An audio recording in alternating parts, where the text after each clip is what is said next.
Now, under the system of regulated capitalism in the United States, corporations do what is in the best interest of those corporations, as corporations lobby Congress to achieve their goals, which ultimately benefit those corporations to the detriment of the poor and middle class who work for those corporations.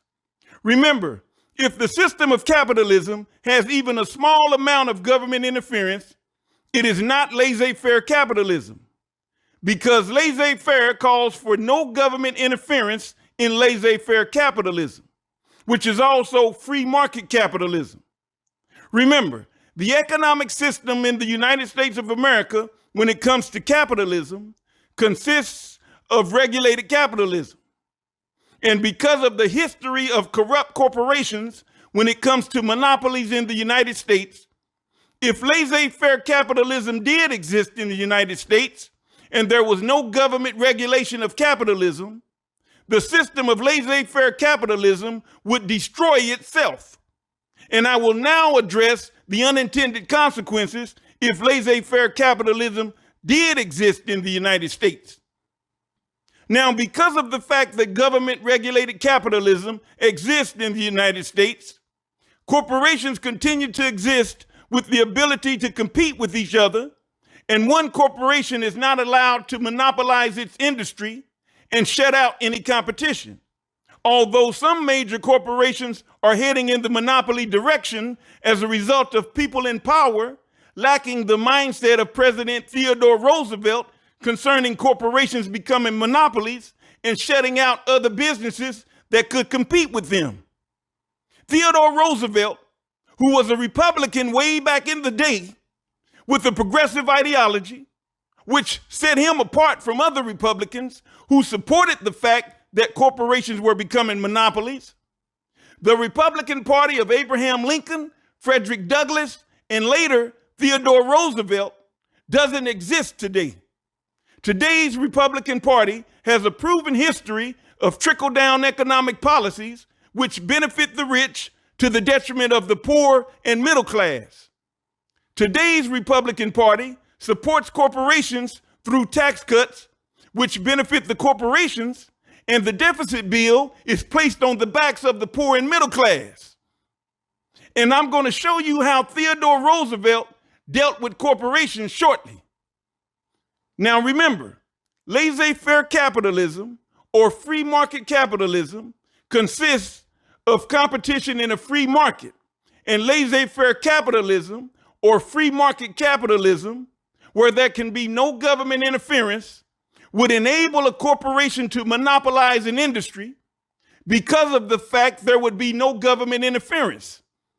And as a result, that corporation would become a monopoly and would be utilizing free market capitalism or laissez-faire capitalism to benefit itself.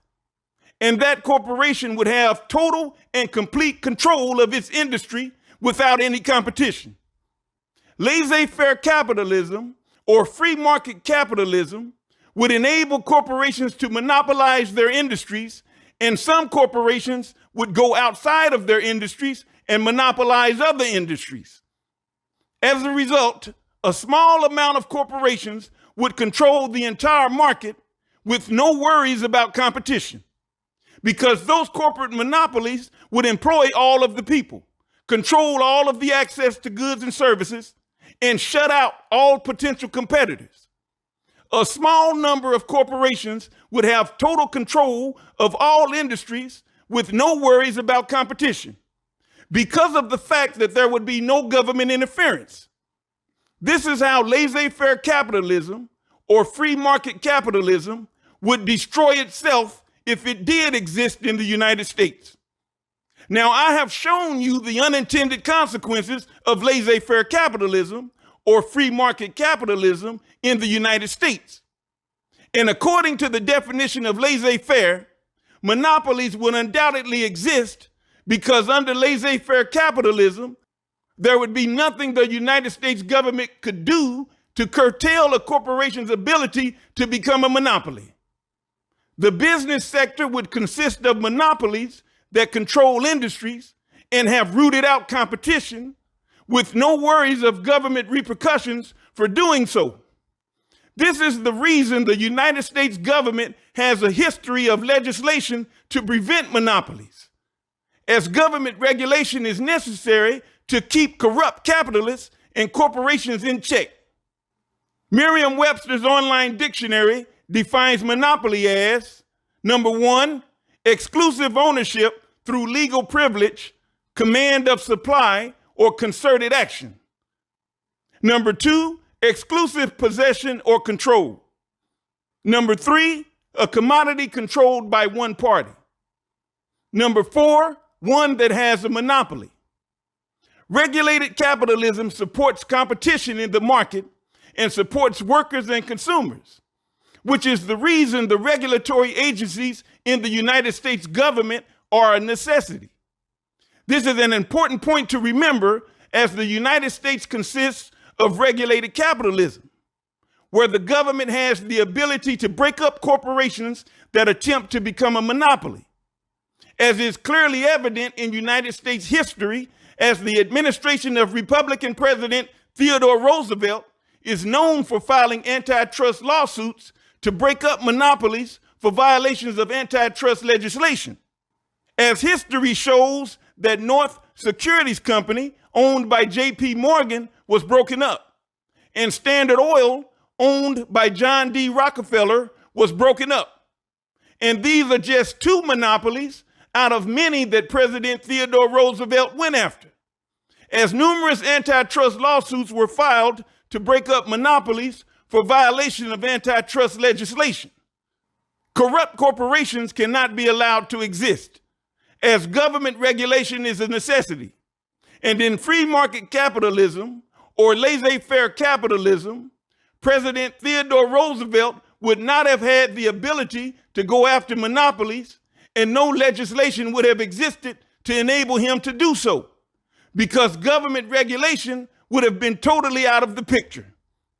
In free market capitalism, or laissez-faire capitalism, corporations would have the uninhibited ability to become monopolies, shut out competition, and run roughshod over their workers. As a result, they would have the uninhibited ability to control the price market and raise their prices as high as possible and force people to either pay the high prices or go without. And there would be nothing that the people could do about it. Corporations would have the uninhibited ability to pay the lowest wages possible to their workers in order to get more profit, because there would be no federal government minimum wage or state government minimum wage. And those corporations would have the uninhibited ability to not have any safety standards in their factories. Those corporations would also have the uninhibited ability to destroy the environment by dumping factory waste anywhere. Because of the fact that through free market capitalism, or laissez-faire capitalism, everything would be determined by private or corporate decision, and the government could not say or do anything about the private or corporate decisions made. People would have to rely totally on the ethical behavior of capitalists, many of whom could not be trusted to do the right thing, and as a result, would do whatever it took to make as much profit as possible and shut out any competition. United States government regulation of capitalism is a necessity, even though when Republican administrations are in office, one of the main items on their agenda is the rolling back of regulations meant to keep corporations in check and help poor and middle class Americans, who are the majority of the consumers of goods and services, and who are also the workers who provide the labor to produce the goods and provide the services. The poor and middle class support capitalists and their corporations on both sides of the economic equation, as they are the engine of the economy. We'll stop here for today, and we'll pick it up in the next video.